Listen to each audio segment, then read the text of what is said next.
Today we are fitting this, the SCA 252, to that, the Mercedes-Benz Sprinter 906. And when I say we, I do of course mean the royal we. I am once again at the Ape House, because that's where good things happen. Yes, mate! This pop top, big van pop top. Take everything you know about a pop top that you may have had on a Volkswagen Transporter, small van, throw it out the window.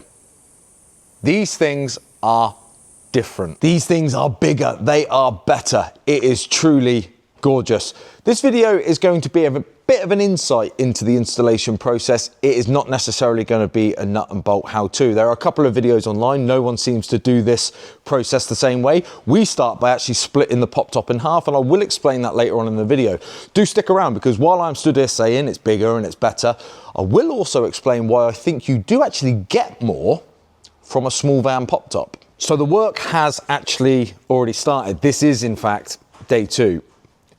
Day 3, if you count unboxing this thing, because this comes on a pallet bigger than I've ever seen, in a cardboard box that I didn't even know they made cardboard as big as the box that this came in. We split the pop top in half like I previously mentioned, and that is because that's the only way we figured it could be sprayed fully in the best way possible. Let me show you this. The pop top itself comes in a white gel coat.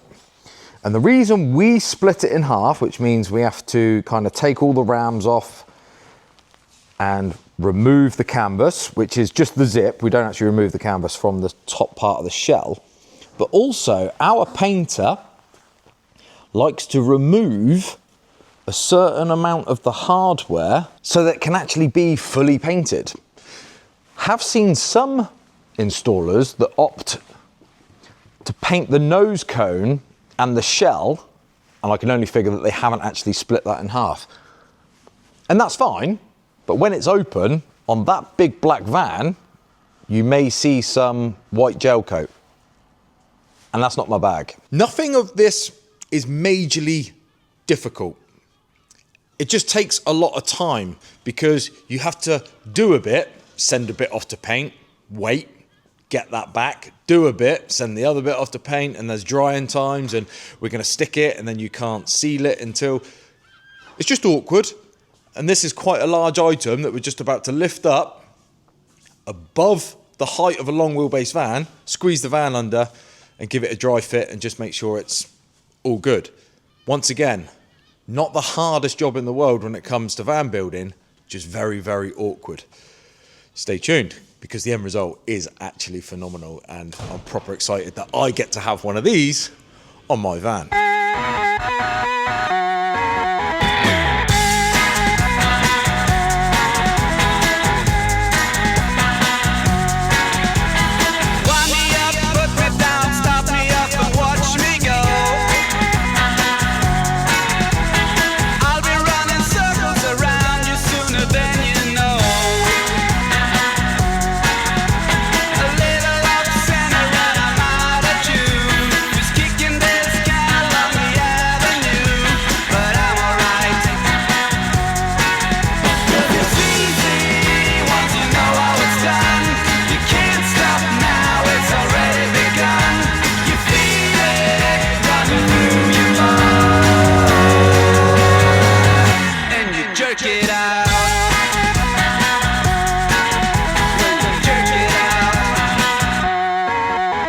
And there it is. As simple as that. Except it wasn't as simple as that. Of course it wasn't. That sequence was obviously shortened for entertainment purposes. This is an insight into the installation of a pop top. I didn't show you guys us cutting the hole out. I didn't even delve too deep into the fact that this whole pop top for me is a bit of a band-aid. It is a bit of a coverall to cover any previous camper van related installations, such as the previous Max fan. I had a dome fan. The wires from the spotlights, which were previously mounted to the roof rack, they have been rubbing away at the paintwork above the windscreen for years. the nose cone of the new POPTOP conveniently masks any evidence of any of that going on. So for me, this has been about 5 birds with 1 stone. And for the eagle-eyed viewers, you may have noticed that while I was underneath the POPTOP bottom, cleaning it with alcohol and then primering, because it goes without saying that every surface that we bond together is either etched or cleaned and then Sikka primered before applying the Sikkaflex. But when I lifted that into position, there was no primer. That is because that footage was of the dry fit.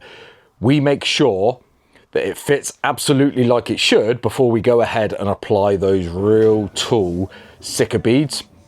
Don't want to be putting that in position and then having to remove it. That is a no-go.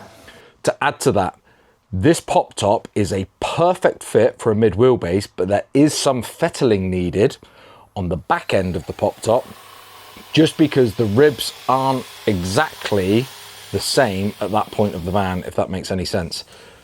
The mid wheelbase, they start to camber away. On the long wheelbase, they continue. So it just needed a little bit of adjustment. A few questions you may understandably have, such as, why on a black van with a black POPTOP did you use white Sikka? We get the feeling that the white Sikka is a little bit more malleable. It doesn't form a skin quite as quick as the black. It's Sikka 252. We get it in the 600mm sausages, and it just has a little bit more working time. That's what we find. Of course, once again, something that I didn't want to delve too deep into. Of course, we sealed the POPTOP itself in black, so it's absolutely seamless. I'm quite lucky. The black, for once, has paid in dividends. The fact that you can't see the seal. If it was a white van, you'd obviously see the black seal. Didn't show the frame. Of course, there is a metal frame that goes in because you're cutting one of the, let's call it like a rafter out. You're cutting one of those chassis rails that go across. It's not a chassis, but it's a steel that goes across. Almost like a loft hatch opening. That's what the big POPTOPs are like. It's almost just like a loft opening. That's the best way to explain it.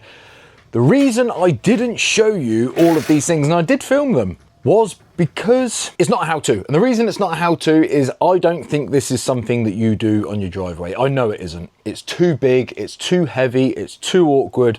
You have to be set up in a different way. That's why, that's not the only reason why, I love going to the Ape House to get work done, because it's always done just how it should be. But that's why we did it in a workshop under those conditions. An insight into a POPTOP. That is all this video is. It's graft, it's awkward. Take your time. Do reach out to Andy. I think he does POPTOPs for the public. He can only say no. If you want something like this doing, definitely reach out to Andy at Ape Adventure Vans. Sprinter only, SCA only. Them are the rules. Do not fear. In a few moments' time, I will take you for a comprehensive look around the new penthouse on the 906, because big van POPTOPs offer so much. Any POPTOP gives you so much extra. I do think that these are a bit higher in quality than some of the smaller van POPTOPs. However, as I previously mentioned, a small van POPTOP does in fact give you so much more than a big van POPTOP. While that sounds contradictory, hear me out. That gives us a double bed that can be accessed from the van. That's great. Sleeps 2, looks sleek, fantastic. However, a small van POPTOP, while giving you a double bed, actually changes the whole use of the van, because it gives you standing space in a vehicle that hasn't already got it. So, while the end goal, a double bed, is still achieved, small van POPTOP, you do actually, when you think about it, change so much. It revolutionizes your use and changes it totally in a small van, while that still gives you a double bed. Going to take you for a look around now, except I'm not going to. We have a very, very special guest on the channel.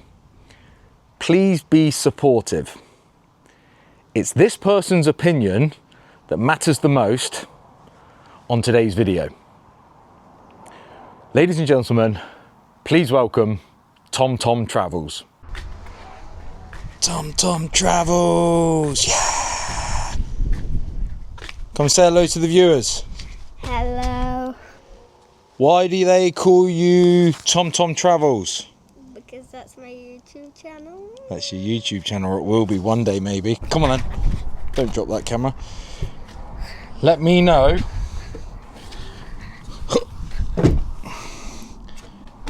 Let me take that camera off you for a second. Are you going to film me climbing? I'm going to film you climbing.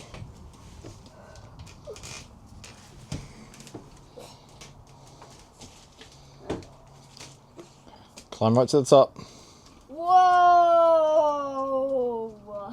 What do you think? This is so cool. Is it big enough for Isaac, Tom?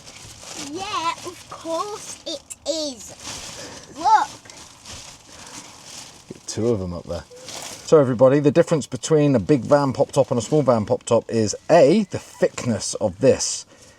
You can get the Froley system on a smaller van. I did have it on the previous Oztop on my transporter, but this is just so much more comprehensive. I mean, that's almost probably 50, 60 mil in comparison to like a 25 mil.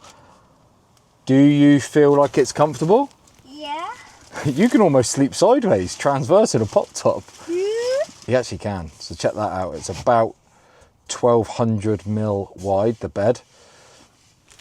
To show you guys these, when you pull the pop top down, I won't do it and crush my boy, these rods here ensure that the canvas comes into the pop top so that they don't shear or cut into the hinge or anything like that. It kind of has a popping motion, which is pretty cool. It is scenic, so you can totally open up the front or let there be light. You won't be able to see that on the camera, but that is a fly net. So you add light and it instantly cools it down in there. It's about 30 degrees today. It's absolutely beautiful. Let's see what TomTom Travels has to say. Do you think that this would be comfortable on our travels next year? Yeah. Yeah? What do we know so far about the Europe trip next year? Speak into that like it's a microphone. We're going to stop into France. Yeah. Belgium. Yeah. Wow. How long are we going for?